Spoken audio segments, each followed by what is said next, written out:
आदाब, नमस्कार दोस्तों। आज की ज़िंदगी में लोगों में कॉम्प्रोमाइज़ेस करने की, सहन करने की, समझौता करने की सलाहियत जैसे ख़त्म हो गई है। रिश्तों में खटास बहुत जल्दी आ जाती है। ऐसे शादी का रिश्ता है, अगर किसी से नहीं जमती तो अलग हो जाना समझदारी है, क्योंकि लोग अलग ना होके क्राइम करने की ठान लेते हैं, एक दूसरे को ख़त्म करने की ठान लेते हैं। ऐसी चीज़ें आजकल न्यूज़ में सुर्खियां बनी होती हैं और हम आप देखते हैं। ऐसी ही एक घटना, एक सच्ची घटना आज आप लोग के सामने मैं लेकर आया हूं, मथुरा की, जहां पे एक परिवार रहा करता था। एक मथुरा का एक जगह है, थाना बलदेव। बलदेव थाना क्षेत्र के अंदर एक गांव आता है, सेलखेड़ा। वहाँ पे एक सूबेदार सिंह रहते थे और उनके 2 बेटे थे। बड़े बेटी की शादी हो गई थी और वो कहीं नौकरी करता था बाहर, मथुरा से बाहर कहीं वो रहता था, और उसका एक बेटा था। और जो सूबेदार सिंह का दूसरा बेटा था मानवेंद्र, उसकी शादी कहीं लगी थी नज़दीक में ही। 2022 का दिन टाइम था ये। 26 मार्च को उसकी शादी की डेट पड़ी हुई थी मानवेंद्र की, और जिस लड़की से उसकी शादी लगी थी उसका नाम था रचना। शादी का दिन था, घर में खुशियां अमूमन जैसे होती है, जिस घर में शादी रहती है वहाँ लोग नाचते गाते, संगीत, म्यूज़िक, सारी चीज़ें होती है, लोग खुशियां मनाते हैं। फला डेट को शादी है। शादी का घर था, चहल पहल काफ़ी थी। 26 मार्च को शादी होती मानवेंद्र की, सूबेदार सिंह के छोटे बेटे की शादी होती है। दुल्हन घर आती है और जैसा अमूमन होता है, खाना पीना, बहु भोज, रिश्तेदारियां निभाई जाती हैं, सारी चीज़ें होती हैं। शादी हो जाती है मानवेंद्र की और दुल्हन घर में आ जाती है।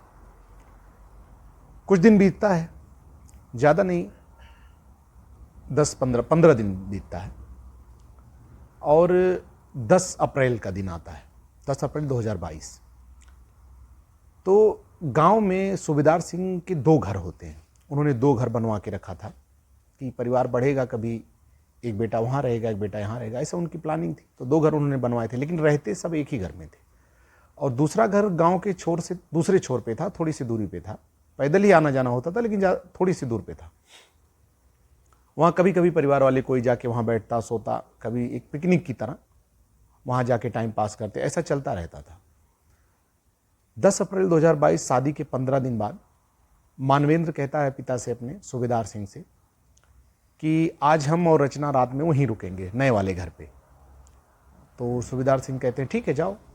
अमूमन नई शादी होती है तो जोड़ों को अक्सर लोग कहते हैं कि जाएं, थोड़ा टाइम बिताएं, एक दूसरे को जानें। मानवेंद्र और रचना दोनों जाते हैं रात को उस घर पे, और रात को तकरीबन 1 बज रहा था। अचानक उस घर से चीखने और चिल्लाने की आवाज़ आती है। चूँकि वो घर थोड़ा सा गांव के लोगों से थोड़ी सी दूरी पर था, तो कोई पहले तो नहीं निकलता, लेकिन अचानक रचना बिना चप्पल वगैरह पहने, नंगे पांव, दौड़ती हुई, बदहवास हालत में चिल्लाती हुई भागती है और घर पहुंचती है। घर वालों से अपना कहती है कि मानवेंद्र को करंट लगा है और वो बेहोश हो गया है। घर वाले परेशान, नंगे पांव दौड़ते हैं उसके पीछे, उसको लेके वहाँ दौड़ते हैं, नए वाले घर पे पहुँचते हैं। देखते हैं मानवेंद्र पड़ा हुआ है बदहवास हालत में। तो देखते हैं उसके एक पैर में कहीं जलने का थोड़ा सा निशान दिख रहा है और नंगी तार एक पड़ी हुई है। तो उनको लगा कि ये करंट ही लगा है। वो लोग कुछ सोचता नहीं, फिर मानवेंद्र को उठाते हैं और नज़दीक के अस्पताल लेके जाते हैं। डॉक्टर देखता है मानवेंद्र को, चेक करता है, लेकिन मानवेंद्र की डेथ हो चुकी थी। वो डेड ऑन अराइवल था, लाते पहले ही जहाँ पे उसको करंट लगा था वहीं पे उसकी डेथ हो गई थी। डॉक्टर कहता है कि क्या हुआ था इनको, पूछता है वो, कहते हैं करंट लगा था। डॉक्टर मृत घोषित कर देता है। जिस घर में 15 दिन पहले शादी हुई थी, खुशियां मनाई जा रही थी, एक नई दुल्हन आई थी, फैमिली का एक नया मेंबर आया था घर में, उस घर में मातम छा गया। मानवेंद्र की डेथ हो गई। लोग लाश को घर लाते हैं, क्रियाक्रम करते हैं, और घर में तो मातम, और सबसे बड़ा दुख उस दुल्हन को जिसने अपनी नई ज़िंदगी की अभी शुरुआत की थी, उसकी ज़िंदगी में इतना बड़ा दुख आ गया। घर वाले परेशान, सब ऊपर वाले की लिखन मान के लोग संतोष कर लिए, तसल्ली कर लिए कि चलो ठीक है, जो होना था हो गया। रचना बहुत उदास रहने लगी क्योंकि उसको सबसे बड़ा दुख मिला था, परेशान रहती। ससुराल वाले देखते उसको कि हमेशा परेशान रहती है, दुख में रहती है। सब मिलके एक फैसला करते हैं कि क्यों ना रचना को कुछ दिनों के लिए उसके मायके भेज दिया जाए। बहुत ज़्यादा दुखी है, सहानुभूति होती है लोगों को। वो लोग रचना को कहते हैं कि कुछ दिनों के लिए तुम मायके ही चले जाओ। उसको मायके भेज दिया जाता है। और इधर घर में अभी सब दुख में ही थे। तो एक मानवेंद्र का एक मोबाइल होता है। एक दिन वो मोबाइल सूबेदार सिंह देखते हैं तो उस पर फ़ोन आता है किसी का। फ़ोन उठाते हैं, उसके दोस्तों का, सब बताते हैं। ऐसे फ़ोन कई बार बजता है और वो लिए रहते हैं कि मेरे बेटे की निशानी है, वो तो चला गया। उसमें उसकी डीपी लगी होती है तो वो देखते हैं बार बार और याद करते हैं। लेकिन फ़ोन ज़्यादा आते, कभी उठाते कभी नहीं उठाते, तो थोड़ा सा वो परेशान हो गए। उनको लगा कि ये पास में रखना अच्छी बात नहीं है, बार बार उसकी याद आती है। तो एक बक्से में स्विच ऑफ करके उन्होंने मोबाइल को रख दिया। उस बक्से में मानवेंद्र की और भी चीज़ें रखी हुई थी। एक याद के तौर पे उन्होंने मोबाइल को भी रख दिया और बक्से को बंद कर दिया। उसके बाद टाइम बीतता गया। 2022 था, कुछ दिन बीता, महीना बीता, साल बीत गया। 2023 का दिन आया और एक दिन सूबेदार सिंह जो थे, उनका बड़ा लड़का जो बाहर कहीं नौकरी करता था, वो फैमिली से घर आया। तो उनका उस बेटे का जो बेटा था वो घर में कहीं खेल रहा था, कूद रहा था इधर उधर। उसने उस बक्से के पास देखा, बक्से को देखा उसने, तो बक्से को उसने खोला। होते हैं कुछ बच्चे चंचल, तो नई चीज़ों को खोलते हैं, देखना चाहते हैं क्या है क्या नहीं। उसने मोबाइल देखा, उसको लगा कि मोबाइल रखा हुआ, कोई यूज़ नहीं करता, लाओ इसको मैं ही यूज़ करूँ। खेलने के तौर पे उसने मोबाइल को निकाला और चार्ज कर दिया। और चार्ज करने के बाद उसको खोला उसने और चलाने लगा। आजकल हम आप देखते होंगे, मोबाइल में जितनी जानकारी बच्चों को होती है उतना हम आप बड़े लोगों को भी नहीं होती। बच्चे बहुत एक्सपर्ट हो जाते हैं मोबाइल में, हर चीज़ वो करने लगते हैं। तो मोबाइल चलाता है, तो मोबाइल बच्चा खेल रहा था, उसमें देख रहा था। तो उसमें एक नई चीज़ उसने देखी। उसमें कुछ ऑडियो रिकॉर्डिंग्स पड़ी हुई थी।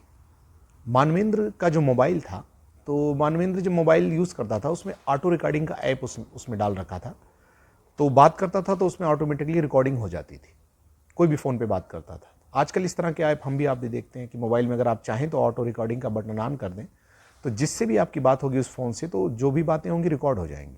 तो इसी तरह की उसमें रिकॉर्डिंग्स थी कुछ, और वो बच्चा रिकॉर्डिंग को ऑन करता है तो सुनता है। तो उस रिकॉर्डिंग में जो पहली आवाज़ सुनता है, उसमें जो आवाज़ आती है वो मैं आप लोग को हूबहू सुनाता हूँ क्या थी। एक महिला की आवाज़ आती है, उसमें रिकॉर्डिंग में कहती है, जैसा तुमने कहा 10 मिनट तक करंट लगाया जाए तो वो मर जाएगा, और मैंने ऐसा किया। तो उधर से एक पुरुष की आवाज़ आती है कि 10 मिनट करंट लगाओगे तो पक्का वो मर जाएगा। उसके बाद फिर वो महिला फिर उससे पूछती है कि देख लो, अगर ये बच गया तो मुझे मार देगा। तो फिर वो पुरुष कहता है कि नहीं, तुम करंट लगा दो और वो नहीं बचेगा 10 मिनट में। फिर वो महिला कहती है कि कल रात को तुम 11 बजे आए क्यों नहीं? तो कहता मैं कहीं फंस गया था। ये रिकॉर्डिंग्स थी उसमें। वो बच्चा सुनता है और बच्चा होशियार था, वो तुरंत समझ जाता है कि वो आवाज़ किसकी है। वो आवाज़ थी उसकी चाची रचना की, जो मानवेंद्र की अब विधवा थी। पहले वाइफ थी, अब विधवा थी। वो मोबाइल को बिना कुछ सोचे समझे लेके भागता है, अपने फादर के पास लेके जाता है और उनको सुनाता है कि देखिए इस मोबाइल में चाची की आवाज़ है और ऐसा ऐसा चाची बोल रही है। उसके फादर यानी सूबेदार सिंह का बड़ा लड़का वो रिकॉर्डिंग्स को सुनता है, और जब वो सुनता है उसके पैरों तले ज़मीन खिसक जाती है। वो तुरंत मोबाइल लेके अपने फादर के पास जाता है, फादर सुनते हैं, और ये लोग जरा सी भी देर किए तुरंत पुलिस स्टेशन के लिए निकलते हैं। थाना बलदेव।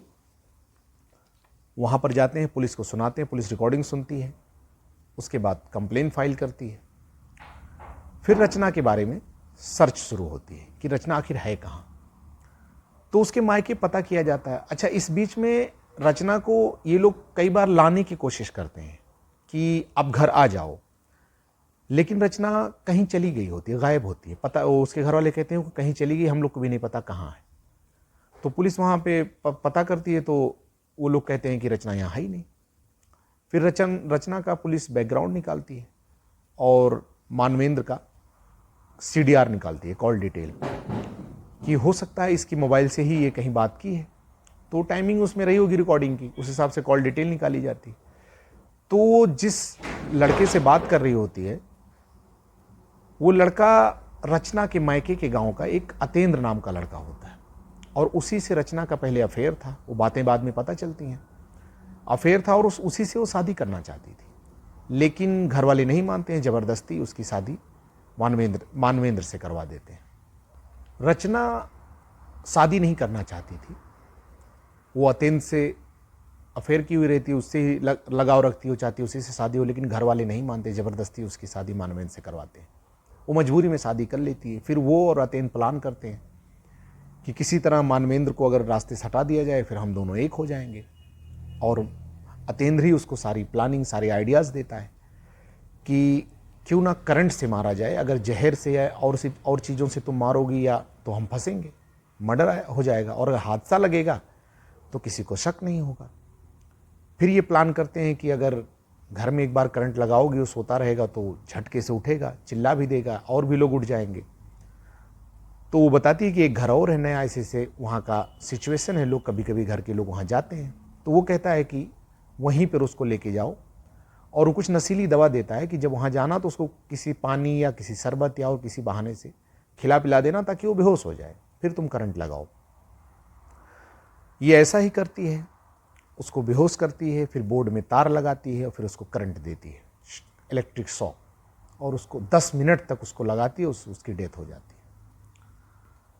इस तरह से इस राज से पर्दा उठता है। एक बच्चे की समझदारी, उसका लड़कपन ये कि उसने संदूक को खोला, पेटी को खोला और मोबाइल को निकाला, ये उसका लड़कपन था। लेकिन उसकी समझ, उसने रिकॉर्डिंग को सुना और रिकॉर्डिंग ले जाके अपने फादर को सुनाया। तो एक बच्चे की समझ की भी यहाँ दाद देनी पड़ेगी। तो 1 साल बाद इस कत्ल, जो कि हादसा दिखाया गया था, उस कत्ल के राज से पर्दा उठा। वही बात आती है दोस्तों कि अगर शादी नहीं हो रही थी, तुम्हारी मजबूरी में शादी कर दी गई या तुम मजबूरी में कर ली, पहले तो तुमको कहना था हम नहीं करेंगे, लेकिन अगर तुमने किया तो उसमें मानवेंद्र की क्या गलती थी? उसको मार के आपको क्या मिला? उसने तो कुछ आपका बिगाड़ा नहीं था, लेकिन आपने मारा उसको, और अगर मारा तो आपको मिला क्या? आप दोनों लोग को सिर्फ एक ही चीज़ मिली, जेल। जिंदगी भर अब आपको जेल में ही रहना है। तो ऐसा कदम क्यों उठाया जाए? और अगर शादी हो गई थी तो आपको निभाना चाहिए था, कॉम्प्रोमाइज़ करना चाहिए था। जो माँ बाप ने आपके लिए चुना था वो बेहतर ही चुना था, लेकिन आपने क्राइम का रास्ता चुना, और क्राइम का रास्ता जो चुनता तो उसका एक ही मंजिल होती है, जेल। बाकी कहीं नहीं जा सकता। आज नहीं, कल नहीं, 6 महीना, 2 महीना, 4 महीना लगा, साल भर लगा, लेकिन पकड़ी गई। तो ये करने से कुछ नहीं मिला, और ये करना भी नहीं चाहिए किसी को। हमारी आप लोगों से ये अपील है, जहाँ तक ये बात जाए, कि क्राइम का रास्ता कभी भी आपको सही दिशा नहीं दे सकता, सिवाय नुकसान के। परिवारें बर्बाद हो जाते हैं, फैमिली बर्बाद हो जाती है, घर तबाह हो जाते हैं, क्राइम का रास्ता जो भी चुनता है। तो जब रिश्ता बन जाए तो निभाइए, और अगर नहीं निभाने लायक है तो पहले से ही रिश्ते से अलग हो जाइए।